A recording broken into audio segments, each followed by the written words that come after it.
4, right?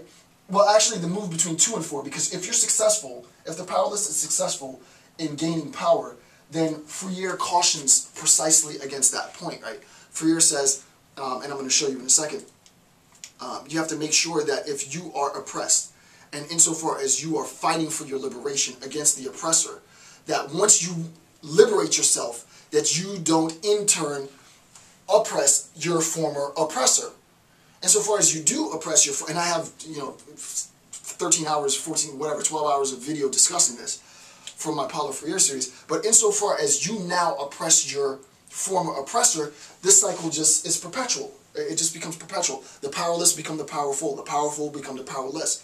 The powerful oppress the powerless, and so on.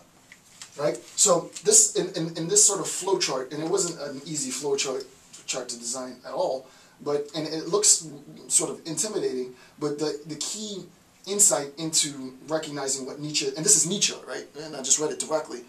And what Nietzsche is saying is that there's a transference from individuals who were powerless to try and get some equal rights, to try and get some justice from the institution of orthodox power. But insofar as orthodoxy won't acknowledge their powerlessness, their will to power will force them to want to create their own institution of power and compete against, his words, the power, to prevent them from having more power. Right? So, I mean, when it boils down to it, it really is about power. It really is about power. Then, what will end up happening is this competition for power will transform the state of affairs of those who were in power, and they will become themselves powerless. So, to give you a quick example, you can look at Hutu Tutsi. I do genocide scholarship, so that's the references I'm going to use. Hutu Tutsi conflict.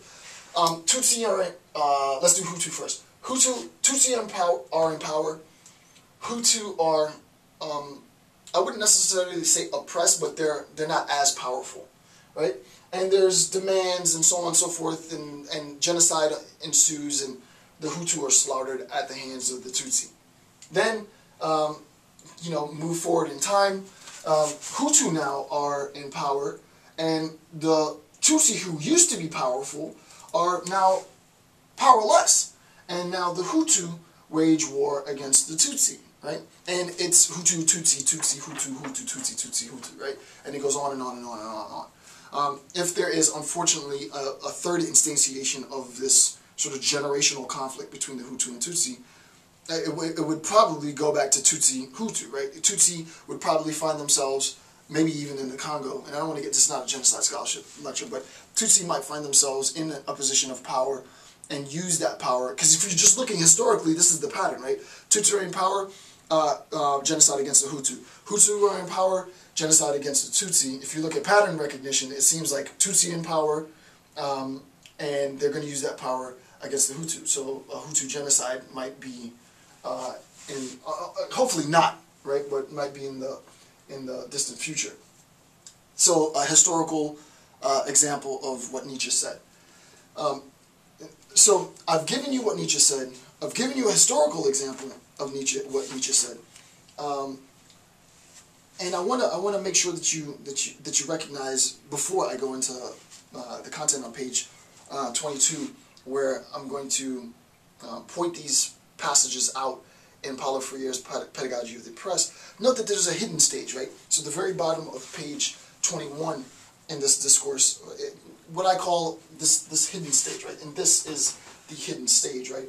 If one is successful in gaining superiority, right, then one will use that newly acquired power to dominate the oppressor, the former oppressor. Nietzsche doesn't talk about that at all, but you see that that has to be the logical outcome. And this is why I think Paulo Freire receives the baton from Nietzsche. I did the freaking baton thing. I used to run track. I used to do the baton, right? He receives the baton from Nietzsche, right? And this is what I said. I don't know if there are any Gazette scholars out there that watch me or know Gazette profoundly, or especially if you've read him in the Spanish, right? Whether or more his biography, it'd be very, very interesting to see, did Gazette read Nietzsche. What I want to do is I want to compare what Nietzsche said with what Freire says, so that you can have again, this is me saying, look, this is not me just putting my own personal spin on it, but this is what Nietzsche says. Here's a historical, contemporary, relatively contemporary example, Hutu-Tutsi conflict. And furthermore, here's what Freire is saying, and here's how it all ties in. So for me, it's, this is what I would say is the equivalent of reproducibility in a scientific experiment, right? Social scientists and scientists don't do the same thing, but to have two scholars in two different generations basically arriving at the exact same insights, having read each other or not, it makes, for me, it makes it pretty obvious that there's profound insight here, and this could be used to really sort of create a metaphysics, if you will, right? A philosophy of sort of oppression and liberation theory, right? There's a lot that can be done here. Okay, so the first thing that I want to read is page. So if you have, and if you've been following along with me, books are cheap. Go buy the books. I know you can get these for free on the internet. There's free versions of Pedagogy of the Oppressed and free versions of Will to Power, but just get the book, because then you can bleed in the books, and like all the pages got like blood all over it, and there's notes everywhere. It's just a good reference to have the book, right? Okay, that's just a public service announcement. So page 46. Page 46. All right, so let's look at what Freire has to say. And I obviously use Freire completely out of his, his most, I don't know what the word is. What's the word I'm looking for? He's primarily used within educational theory, obviously. I use him more in terms of social theory, but I definitely see the overlap, right? So, page 46, and read from the notes. So, note 3 on page 46, this is what Freire says, and this is a verbatim quote. And I want to read and tie this in note 86. And let me find number 3, if I can find footnote 3 in Freire. Okay, the fear of freedom, right? This fear of freedom is also to be found in the oppressors, right? A fear of freedom. Remember, now Nietzsche's talking, this is what I'm saying, this is crazy, right? Freedom. Nietzsche says the powerless, and this is not Nietzsche, this is Freire, right? This diagram is Nietzsche. So the diagram is Nietzsche, the text is now coming from Freire. Just look at the overlap, right?